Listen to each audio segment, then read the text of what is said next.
Hello বন্ধুরা, সবাই কেমন আছো? আশা করি সবাই ভালো আছে। আর আমিও ভালো আছি। বেশি ভালো নেই, জ্বর হয়েছে, ঠান্ডা লেগেছে প্রচুর। দেখো আজকে যেহেতু মঙ্গলবার, জন্য একটু ঘুগনি করছি। মেয়েটা অনেকদিন ধরে বলছে ঘুগনি খাবে। সকালবেলা আমার রান্না হয়ে গেল, যে ভাত হচ্ছে, মশলাটা করে নাও। আর আলু দিয়ে উচ্ছে দিয়ে একটু ভাজবো, আর এই বেগুনটা একটু পোড়াবো। তাহলে আজকের মতো রান্না হয়ে গেল। রান্নার ঝামেলা একটা বড় ঝামেলা, সবথেকে বড় ঝামেলা রান্নার ঝামেলা।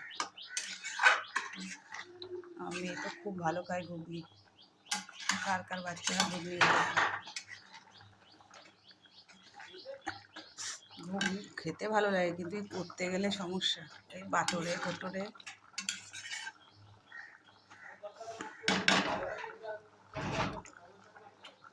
দেখো কত সুন্দর হয়েছে।